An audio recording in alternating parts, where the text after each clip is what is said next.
Railway के automatic signal system पर viral झूठी खबरों का किया गया खंडन।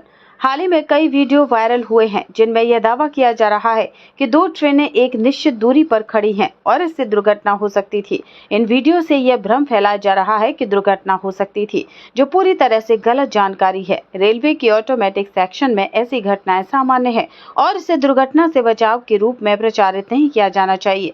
इससे यात्रियों में भय और भ्रम फैल सकता है। असल सच यह है कि ऑटोमेटिक सेक्शन में दो स्टेशनों के बीच एक निश्चित दूरी लोकोमोटिव के लिए कम से कम 150 मीटर और ईएमयू लोकल के लिए कम से कम 75 मीटर पर एक ट्रेन के पीछे दूसरी ट्रेन खड़ी हो सकती है।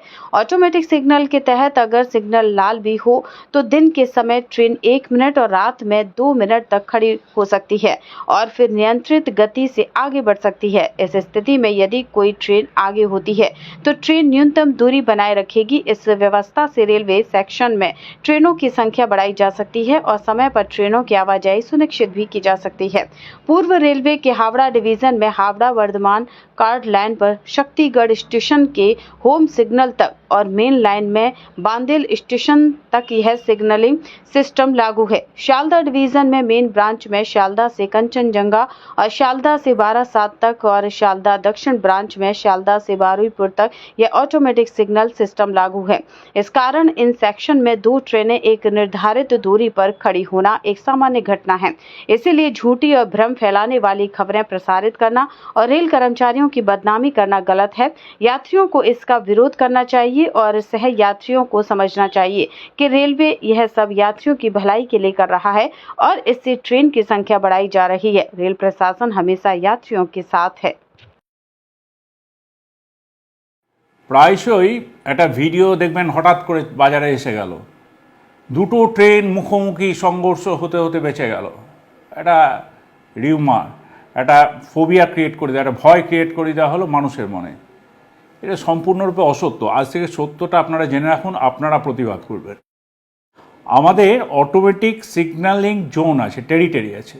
কোথায় কোথায় আসে আগে বলে দিই, তারপরে রুলটা আসছি। হাওড়া ডিভিশনে হাওড়া থেকে শক্তিগড় পর্যন্ত কড লাইনে, আর হাওড়া থেকে ব্যান্ডেল পর্যন্ত হলো মেন লাইনে, আর শিয়ালদার ক্ষেত্রে হলো শিয়ালদা থেকে কল্যাণী, শিয়ালদা থেকে বারাসাত এবং শিয়ালদা থেকে বারুইপুর। এতে কি হয়, এই অটোমেটিক সিগন্যাল জোনে 75 মিটার বা 1 OHE মাস্টের পরপর একাধিক ট্রেন নেওয়া যায়। শিয়ালদা থেকে আপনি বারুইপুর সেকশনটা ধরুন বা শিয়ালদা থেকে বালিগঞ্জ সেকশনটা ধরুন, যেখানে আপনার নামখানার উদ্দেশ্যেও ট্রেন যাচ্ছে, যেখানে ক্যানিংয়ের উদ্দেশ্যেও ট্রেন যাচ্ছে, যেখানে লক্ষ্মীকান্তপুরের উদ্দেশ্যেও ট্রেন যাচ্ছে। কিন্তু আপে শিয়ালদা থেকে আপে একটাই লাইন, ডাউনেও একটা লাইন। তো 75 মিটার পরপর যদি আমরা ট্রেন না রাখি, ফ্রিকোয়েন্সি অফ ট্রেনটা কমে যাবে। আর সেই ফাঁকে যদি কেউ মহানুভব ব্যক্তি ভিডিও করে ছেড়ে দিল, এই রেলের দুর্ঘটনা হাত থেকে বেঁচে গেল, ওই রেলের বড় একটা, এটা তো আপনারা রোজই দেখেন যে শিয়ালদা শাখায় বা হাওড়া শাখায় যারা যাতায়াত করেন তারা দেখেনি, দমদমে দেখতেই পাচ্ছেন পরপর ট্রেন যাচ্ছে। এটাই স্বাভাবিক। আপনারা এবার এইসব ভিডিও দেখে সঙ্গে সঙ্গে জবাব দিন যে ভাই, রেলের কর্মচারীদের এইভাবে বদনাম করো না। রেলের কর্মচারীরা আমাদের স্বার্থে দিনরাত খেটে এই কাজটা করেছে যাতে একাধিক ট্রেনকে চালানো যায়।